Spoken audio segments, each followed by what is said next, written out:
Ngwane ngiyathokoza sikakhulu, ngiyathokoza wena wenkosi. Ngicela ukubingelela kakhulu kubazali beingane abakhona la. Ngiyabuza ubuhlungu benu bosisi, ngiyabuza ubuhlungu benu bomama.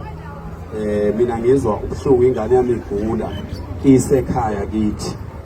Ikwandabandaba ngizwe ubuhlungu buyisimanga ingane yami igula isekhaya. Nginawo no100 rand ukuyithatha baholi ngihambise elokhuzeni. So ngiyazwelana nani bazali, ngiyanibingelela ngokukhethekile nje. Ngicela ukubingelela kakhulu bonke abaholi abakhona. Ngiyabona khona ubaba uMancinza umfowethu welakho, ukhona ubhuti ufele emntwini wahlangana Zulu. Ngizwile kuthiwa khona odokotela, kukhona abaholi abaqhamuka kwi-MK, kukhona abaholi abaqhamuka kuzo zonke inhlangano zepolitiki ezikhona. Siyanibingelela bafowethu. Angiyazi ukuthi angisethulekanga kwabanye abaholi abakhona la, kodwa ngicela nazi baholi ukuthi ngiyanibingelela. Ngiphinde futhi ngibingelela amadoda, ngoba mina mafowethu eyami impilo iqondene nje nendoda, eyami impilo iqondene nomuntu wesilisa. Ngiyabingelela kakhulu madoda, ngiyajabula ukubona amadoda ephuma kanje, ngoba ngicela ukunitshela iqiniso wemadoda, sekushintshile la ngenxa yepolitiki, akusathandazwa. Kanti umthandazo uyinto enkulu kabi. Futhi ngicela ukunitshela wemadoda, abantu abakhuluma noNkulunkulu okufanele bekhulume noNkulunkulu amadoda. Omama bayeseka, omama bayeseka. Umama usho into eshiwo ubaba la ekhaya ukuthi mama weingane zami, ngifisa uNkulunkulu angathi la ekhaya ngasisiza ukuthi sakhele umuzi ube mkhulu. Ebese umama esale esho lokho, asho lokho umama athi uNkulunkulu ngicela usize umyeni wami, engathi lokho engikwenza akwenzayo ungaphumelela ukuze lo muzi afuna ube mkhulu. Sifuna ukubuyisela abantu besifazane endaweni yabo ehloniphekile, engcwele. Hayi ukuthi gijima abafazi bahambe beyophenga izinqa lapha emgwaqweni bethukuthele ngoba amadoda engenzi lutho. Aza abantu besifazane bephume beyolo lapha emgwaqweni bedutshulwe ngama-rubber bullet, amadoda ekhona. Sizoqeda lokho thina. Thina sifuna abantu besifazane babe ngcwele, sifuna abantu besifazane babe bahle, sifuna behlale endaweni ephephile, basibhekele izingane zabo ngoba uNkulunkulu yona into abapha yona leyo. Manje ke ngithi ke ngiyabingelela ke bomama Nkosi yami ngokukhulu ukuthobeka, noma sihlale sisho ukuthi thina lethe siyenza iqondene nabantu besilisa. Hayi ngiyanibona nifuna ukusala, kodwa sengiyanemukela ukuthi nihlale nikhona ke. Anifuni ngiyabona. Kuze kusho omunye lapha manje wangikhuluma naye uthi hayi sizofa lapho fa khona. Manje ngathi uyobekuphi bese kufika ngoba thina ngifuni mina ukufe lapha engifa khona. Mina nje makungathiwa manje ngoba sila nize nibone ukuthi mina ngafundiswa kanjani ngomuntu wesifazane. Uyabona dadewethu, makungathiwa ulimala wena mina ngikhona, leyo nyanga yonke angizizwa ngiyindoda. Leyo nyanga yonke angizizwa ngiyindoda, ngisho ngicabanga ngivele ngibona ngindoda yalutho. Uma ngathiwa nje siyahamba la bese ulimala wena lapha engikhona khona, mina ngingalimali. Mina ubudoda bami ngaleyo nyanga bonke bufile.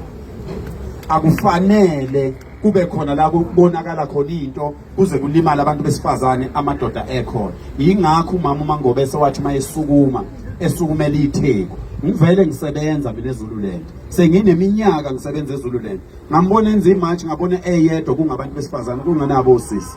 Yes. Ngisuka kwaNongoma ngizokweseka, ngizobheka izingane zakithi ukuthi lokho ezikwenzayo ngiyakubona kuhle, kodwa apha amadoda eThekwini nqwaba ama-video engangiwenza asabela amadoda eThekwini, aphuma amadoda eThekwini. Amadoda bafowethu lawa njengoba niwabona lezi ingane zabantu ezinje, amakhanda emizi lawo, abanumzana laba, abaholi laba, abantu abayohlenga isizwe laba. Yingakho kusiphoqa ukuthi sizomemeza uNkulunkulu, simtshele uNkulunkulu ukuthi vele sonela yena. Njengoba sesonile ke kwaze kwaba nje, uNkulunkulu akasikhumbule. Ngicela ukuninikeza isiqiniseko. Kungcono ngoba lezi zinto ziyaqoshwa, ziyahlala baba umfundisi, zizohlale zikhona futhi. Lezi ingane zizosuka la emgwaqweni. Lezi ingane zizosuka la emgwaqweni bafethu, zizosuswa into eyodwa. Akuhambe abantu bokufika.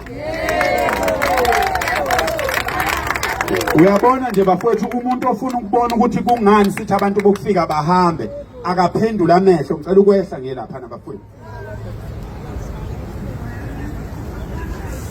All the human rights and all the activists that are fighting for foreigners, whoever is opposing what we are doing and when we are saying foreigners must leave this country, can you please look at this? Can you please look at a 14-year-old child that is here? Ingane eyazalwa ngumuntu wayethi igama enethemba lokuthi ingane yakhe izokhula ibe umuntu. Nansi ingane yami, ungabuveza ubuso bakho ngane yami, kodwa ngicela usukuma. Sukuma, ungabuveza ubuso bakho, sukuma. Niyayibona ingane? Niyayibona ingane bafowethu? Umama walengane nobaba walengane wayethi igama. Angazi nokuthi ubani igama layo. Kodwa wayethi igama umama walengane lengane. Niyezwa bafowethu? So, masithi abantu bokufika bahambe. Sisho lento le. Sisho lento le. Masithi abantu bokufika bahambe, nansi into siyishoyo. Hlala phansi. Niyezwa bafowethu? Masithi abantu bokufika bahambe, nansi into siyishoyo. Bahlele emafletini bakhokho 15,000 emafletini. Sicela ama-landlord ala eThekwini. Sicela abantu abangabanikazi balamabhilidi la eThekwini. Sicela bona abantu abangabanikazi bamabhilidi la eThekwini. Before sishisa ibhilidi lakhe, sicela khipha abantu bokufika kulelo bhilidi. Sicela abaholi abahlangene namaphoyisa, namaphoyisa ahlangene nezigebengu. Before senze okungafanele sikwenze. We've been doing this for 10 years. Amaphare eqala la eThekwini mina engenza case study yawo.